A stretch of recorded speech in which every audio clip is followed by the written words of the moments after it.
আজকে ভয়সাই উচ্চ বিদ্যালয়ের সংগ্রামী জনস্রোত আমরা দীর্ঘদিন এই নেতার জন্য দীর্ঘদিন ময়দানে আমরা যুদ্ধ করেছি।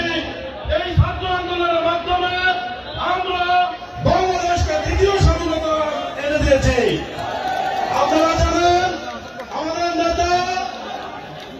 নেতা চিকিৎসার জন্য বাইরে ছিল, কিন্তু নেতা এই আন্দোলনে আমাদের ছাত্রদেরকে সহযোগিতা করেছেন।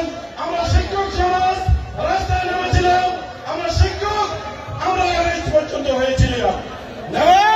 সার্বক্ষণিক ছাত্র জনতা এবং শিক্ষকদের নেতা যেভাবে ব্যক্তিগত সভা দিয়েছিলেন, ইনশাআল্লাহ সামনের দিনে নেতা আপনাদেরকে সাথে নিয়ে এই চান্দিনা থেকে আবার পুনর্গঠন করবেন। আপনারা জানেন নেতা একজন কর্মী বান্ধব নেতা আপনাদেরকে অবশ্যই সুখবর নিয়ে এসেছেন। নেতার বক্তব্যের মাধ্যমে আমরা সুখবর নিয়ে আজকে বাড়িতে ফিরে যাবো ইনশাল্লাহ। এই বলে সংগ্রামী জনতাকে ধন্যবাদ জানিয়ে আজকের বক্তব্য শেষ করছি। আসসালামু আলাইকুম।